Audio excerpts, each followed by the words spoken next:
Hari ini kita akan belajar tentang Roh Kudus memperbaharui gereja.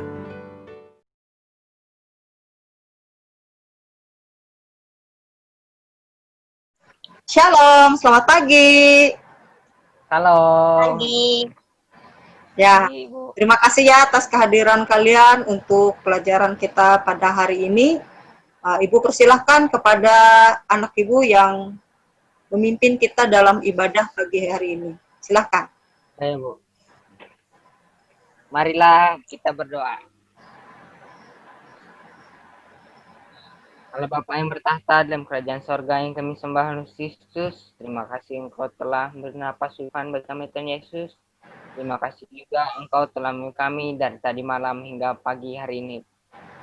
Tuhan Yesus, setelah ini kami ingin memuji dan memuliakan nama-Mu, kiranya Engkau menyukai kami dari atas bawah belakang kiri kanan. Dalam nama Tuhan Yesus, kami berdoa mengucap syukur. Amin.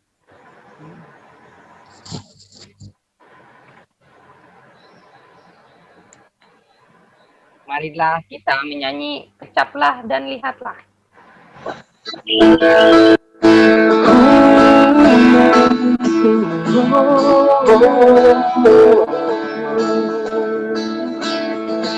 Kecaplah dan lihatlah betapa baiknya Tuhan itu. Rasakan dan nikmati kasih setia Tuhan. Kecaplah dan lihatlah betapa baiknya Tuhan itu. Rasakan dan nikmati kasih setia Tuhan. Oh, syukur bagimu Tuhan, selamat bagimu Tuhan. Tuhan yang mengasihiku, Tuhan yang memeliharaku selamanya.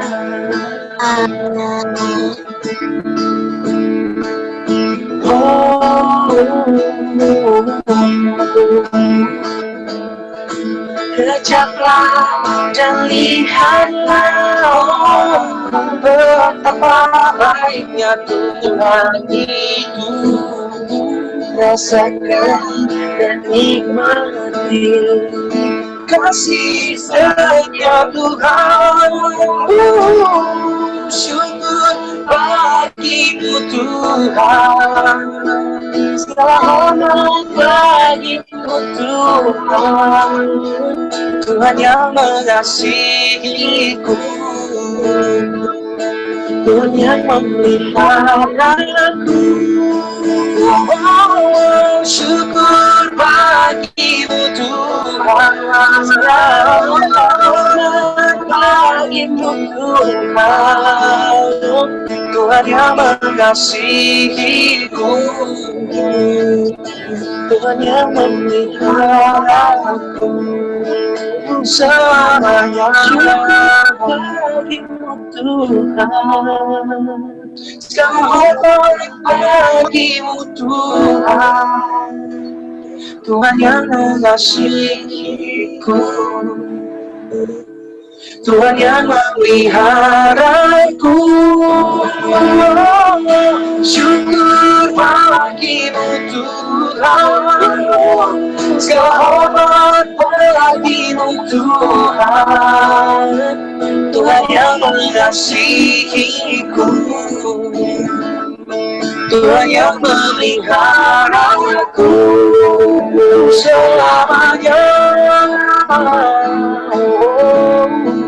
Selamanya, selamanya, selamanya, selamanya. Bacaan Alkitab dari Markus 10 ayat yang ke-13 sampai yang ke-16. Yang kita baca secara bergantian. Saya ayat yang ganjil, Lina dan Ibu ayat yang genap. Dengan berikut, Yesus memberkati anak-anak. Lalu Yesus membawa anak-anak kecil kepada Yesus, supaya ia menjamah mereka. Akan tetapi murid-muridnya memarahi orang-orang itu. 14.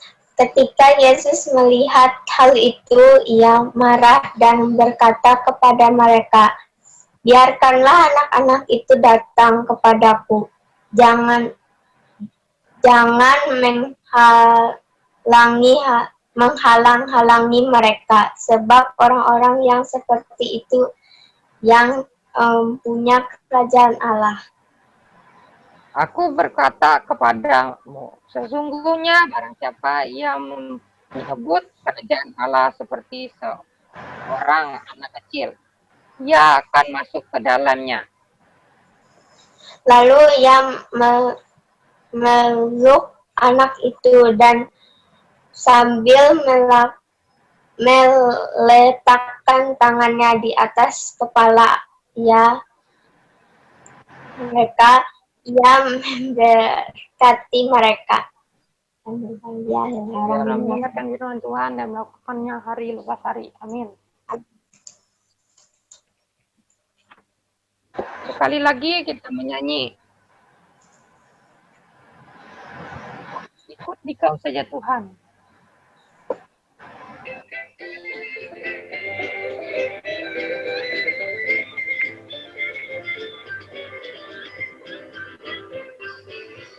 Ikut di Kau saja Tuhan.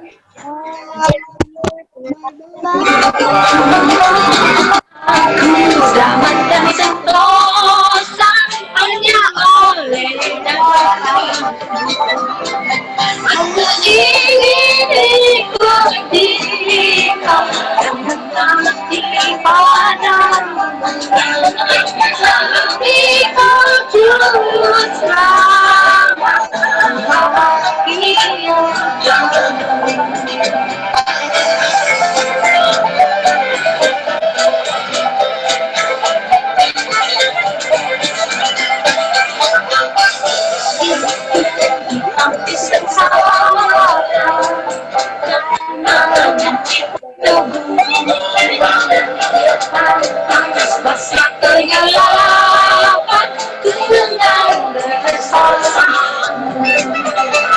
Aku ingin ikuti mengabdi padamu.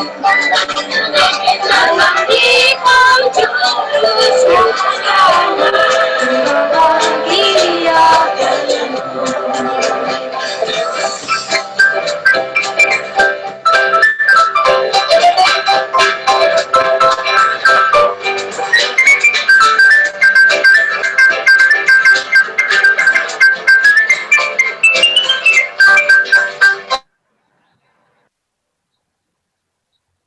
Yang berdiri, aku yang hanya kehendakmu dan padamu berserah. Aku ingin ikuti dan mengabdi padamu. Jadi Kau juru selamat, bahagia. Aku ingin ikuti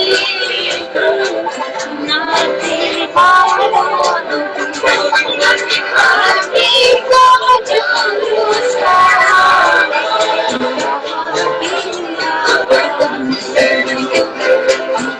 bahagia.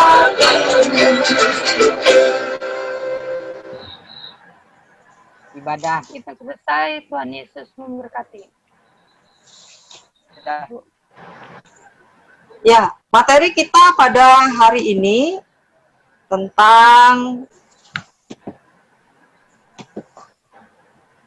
kenapa kurang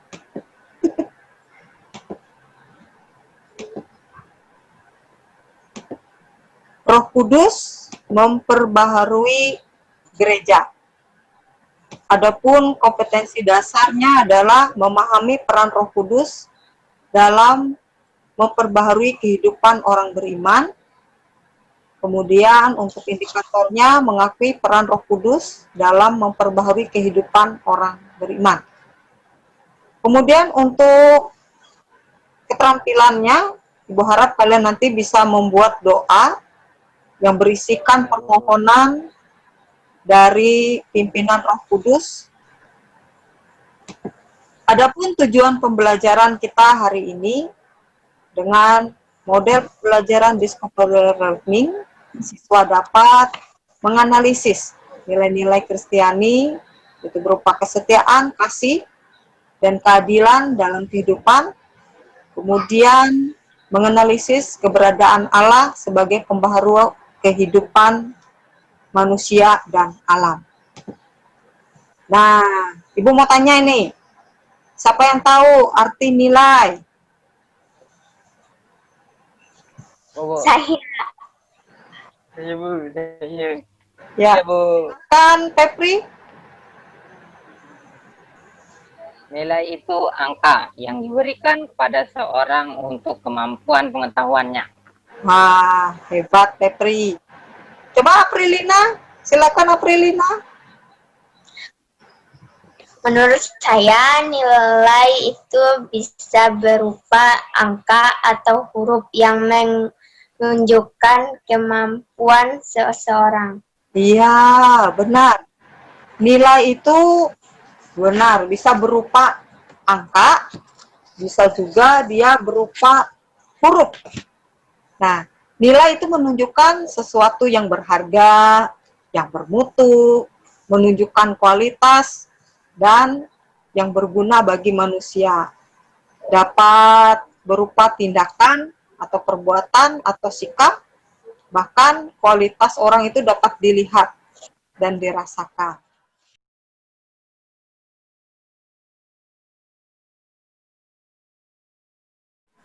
Ya, sifat-sifat nilai dapat kita lihat ada 3.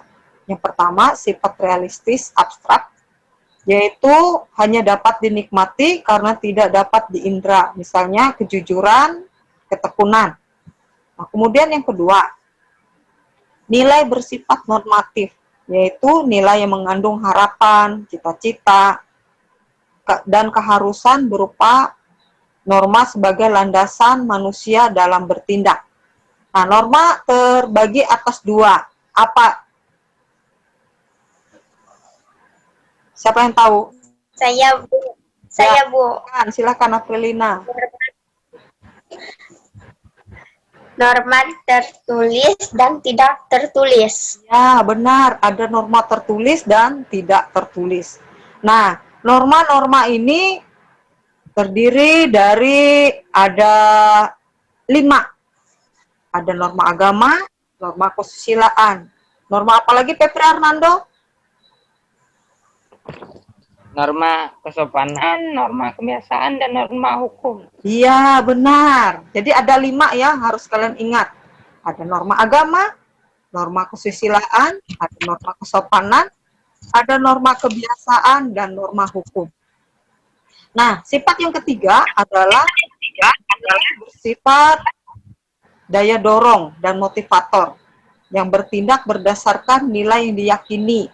Misalnya ketakwaan kepada Tuhan. Nah, itu sudah ada 3 sifat dari nilai. Nah, sekarang kita belajar tentang berdasarkan filsafat. Nah, nilai ini terbagi atas 3. Yang pertama itu nilai logika, yaitu nilai benar salah. Jika seseorang siswa dapat menjawab satu pertanyaan dan ia benar secara logika, tapi sebaliknya apabila ia menjawab salah, kita akan katakan dia salah. Tetapi siswa tersebut tidak dapat dinilai buruk karena jawaban salahnya. Kemudian ada nilai estetika, yaitu nilai indah dan tidak indah. Nah, yang ini bersifat subjektif pada orang yang melihat dan merasakan. Misalnya, pemandangan, lukisan, atau makanan. Nah, itu kita bisa menilai itu indah dan tidak indah. Nah, kemudian etika atau moral, yaitu adalah nilai baik buruk kelakuan dari manusia. Nah, 3 macam nilai ini adalah yang pertama, nilai material, yaitu segala sesuatu yang berguna bagi kehidupan jasmani manusia. Nah, kemudian ada nilai vital, yaitu segala sesuatu yang berguna bagi manusia agar dapat beraktivitas. Nah, kemudian ada nilai kerohanian, yaitu segala sesuatu yang berguna bagi rohani manusia. Nah, ini kita akan belajar tentang landasan nilai-nilai Kristiani. Di sini ada 6. Nah, nilai-nilai Kristiani ini adalah nilai-nilai religius dalam ajaran agama Kristen, berdasarkan pada Alkitab yang berharga, mulia, dan agung, menjadikan seseorang menjadi dewasa dalam iman dan perilakunya, seperti ajaran yang Tuhan Yesus ajarkan dalam hukum kasih, yaitu agar kita bisa saling mengasihi, saling menghargai, berpikir positif terhadap orang lain, dan selalu mengandalkan Tuhan. Nah, kemudian nilai-nilai ini, yang pertama adalah nilai kebenaran, yaitu adanya keselarasan antara perkataan dengan tindakan atau perbuatan. Nah, kemudian yang kedua adalah nilai kesalehan. Nah, nilai kesalehan yaitu tentang hubungan manusia dan Allah. Misalnya tentang Ayub yang hidup bergaul dengan Allah. Nah, kemudian yang ketiga ada kekudusan, yaitu dipisahkan dari dunia sebagai garam dan terang melalui pikiran maupun dengan perbuatan. Nah, kemudian ada kesetiaan. Apa itu kesetiaan, Aprilina? Kesetiaan tidak ingkar janji. Ya, tidak ingkar janji. Apalagi, Febri? Ketaatan dan kepatuhan. Ya, terima kasih untuk Aprilina dan Febri. Nah, kesetiaan itu adalah keteguhan hati. Jadi harus taat dan patuh. Nah, kemudian yang kelima, keutamaan. Nah, sebagai semangat memberikan yang terbaik kepada Tuhan dan sesama. Kemudian ada kasih. Sebagai ciri kehidupan umat Kristiani dengan kesediaan menerima orang lain, melalui mengampuni orang lain, dan berbagi hidup dengan mereka yang membutuhkan. Nah, nilai-nilai Kristiani ini dalam perbuatan sehari-hari itu tercermin dalam buah roh. Ayo, siapa yang tahu nas Alkitab dari mana tentang buah roh? Ya silakan Febri. Dari Galatia 5 ayat yang ke-22 sampai yang ke-23, yaitu kasih, sukacita, damai sejahtera, dan kesabaran. Nah, masih ada lagi. Aprilina tahu?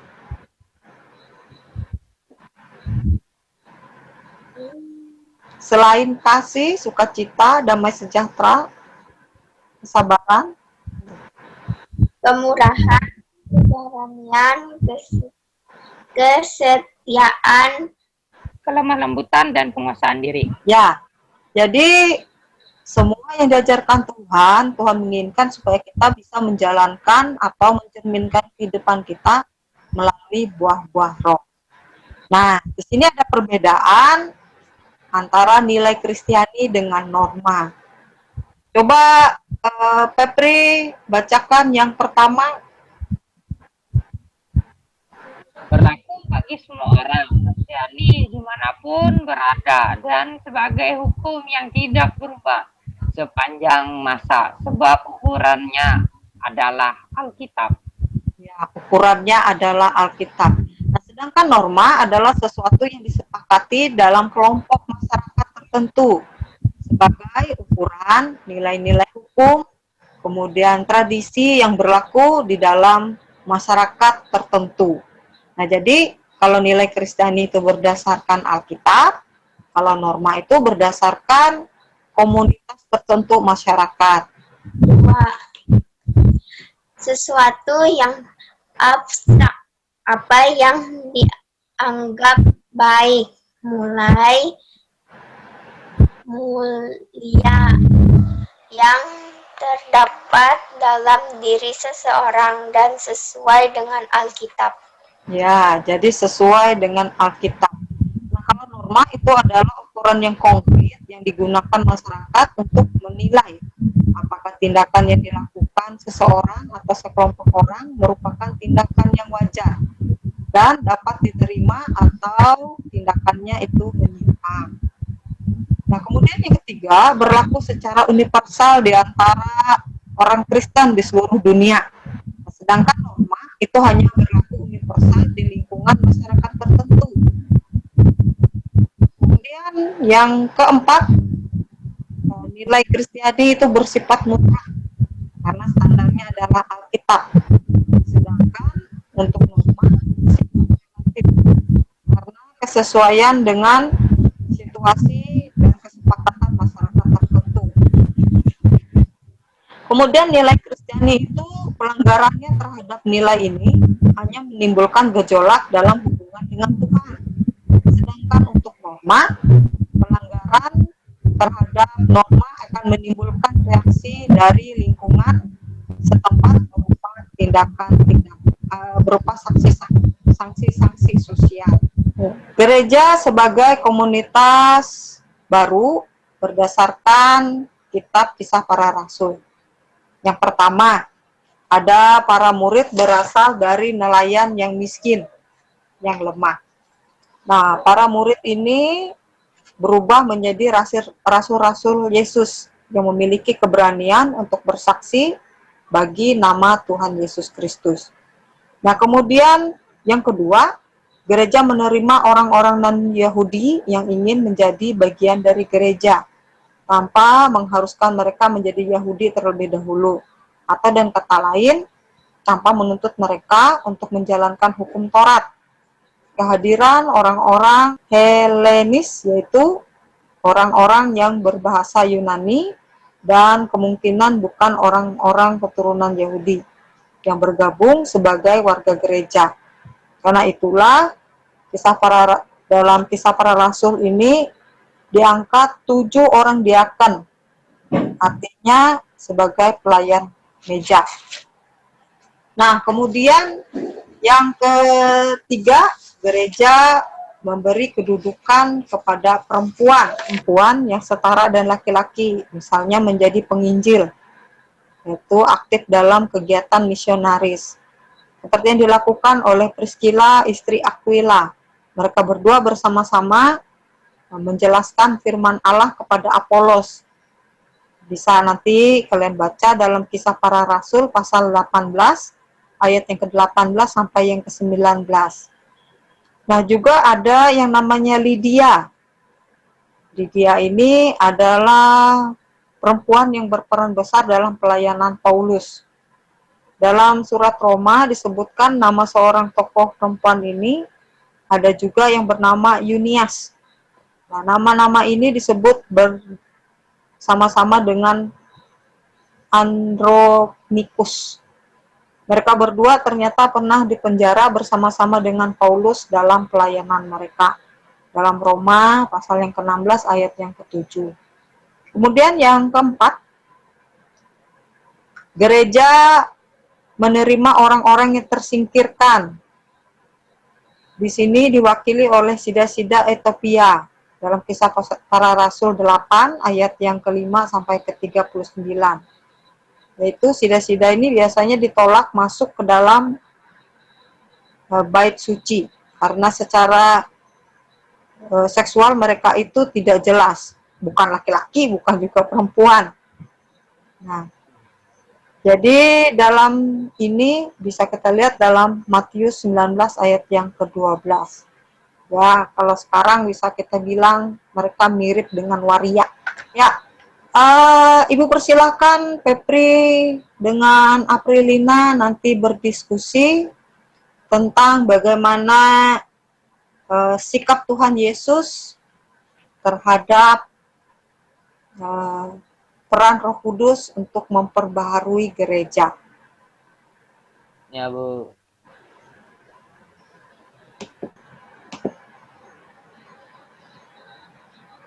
Ya, salah satu tokoh yang juga terkenal dalam perkembangan gereja yang terus-menerus diperbaharui yaitu Mahatma Gandhi, yaitu seorang tokoh kemerdekaan India di masa mudanya yang pernah berniat pergi ke gereja untuk ikut beribadah.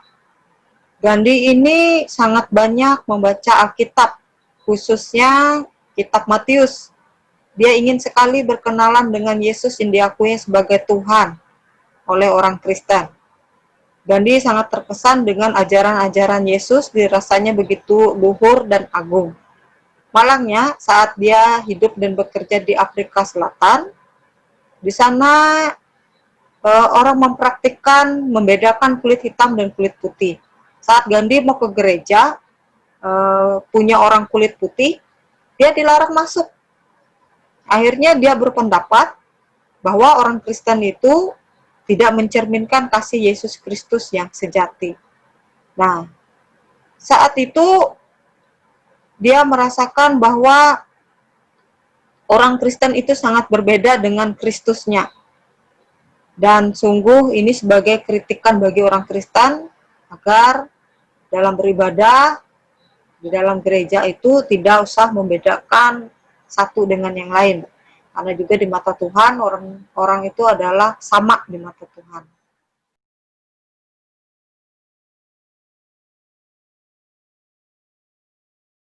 Terima kasih, tadi kita sama-sama sudah menyimpulkan bahwa nilai-nilai Kristiani adalah nilai-nilai religius dalam ajaran agama Kristen, berdasarkan pada Alkitab yang berharga, mulia, dan agung, dan menjadikan seseorang itu dewasa dalam iman serta perilakunya.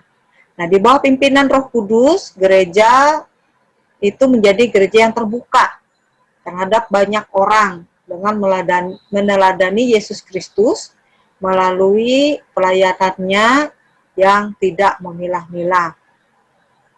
Ya, pelajaran kita hari ini sudah selesai. Nanti bisa kalian lihat di Google Classroom. Ibu sudah menyediakan di situ soal. Ibu harapkan kalian dapat mengerjakannya. Dan nanti dikumpul itu pada pukul 9 tepat ya. Jangan sampai kalian mengumpulkannya. Ya, Ibu tunggu nanti jawaban kalian. Ya, silakan Febri untuk menutup pelajaran kita hari ini. Ya, Bu.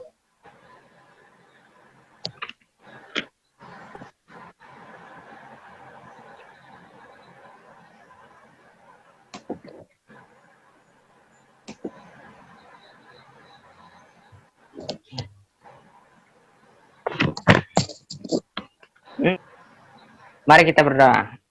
Allah Bapa yang bertahta dalam kerajaan sorga yang kami sembah Kristus, terima kasih atas pelajaran yang telah diberikan Ibu Guru Tuhan Yesus. Berkati dia Tuhan Yesus, jamah dia Tuhan Yesus, lindungi di mana saja dia Tuhan Yesus.